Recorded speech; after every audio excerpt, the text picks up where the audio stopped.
नमस्कार दोस्तों, मेरा नाम अभ्युदय है। आज की कहानी एक सच्ची घटना पर आधारित है।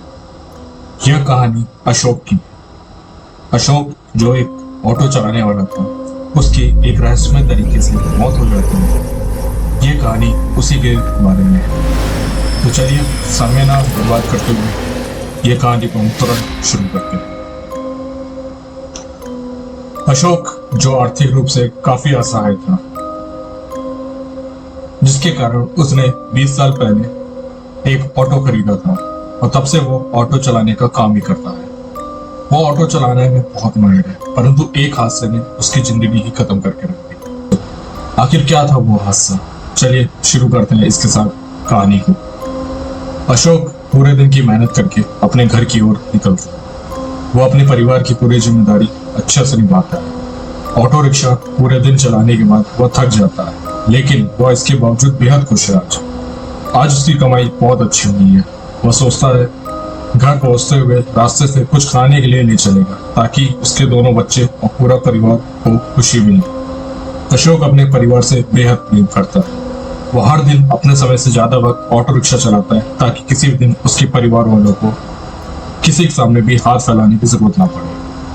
आज अशोक को बहुत सारे फोन आ रहे थे। यह सब फोन उसके घर से ही आ रहे थे। अशोक के बच्चे उसे फोन करके जल्दी आने को कहते हैं, क्योंकि वो अपने पापा के साथ उनका जन्मदिन मनाना चाहते हैं।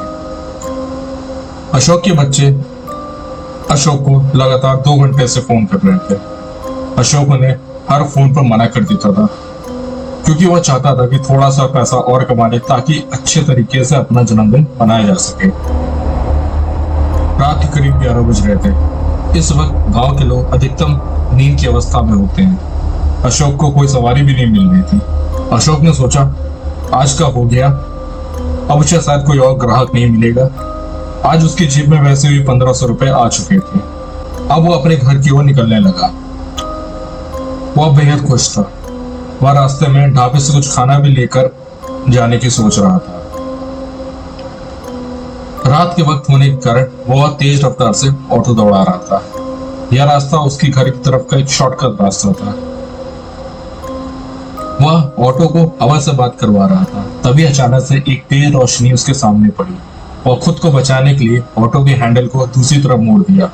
अंधेरा होने के कारण उसे यह मालूम ही नहीं चला कि उसका रास्ता अब बदल चुका है। उस रास्ते से अशोक का गहरा संबंध रहा। 20 साल पहले वो इसी रास्ते से गुजर रहा था। अशोक को उस रास्ते से घुसते ही अजीब सी ध्वनि सुनाई दी।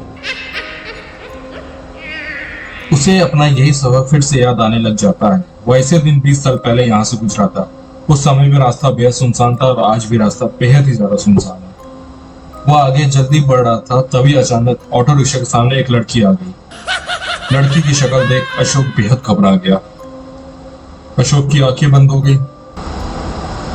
उसने आंखों को रगड़ा और फिर से आगे की ओर देखा, परंतु इस बार वो लड़की वहां नहीं थी।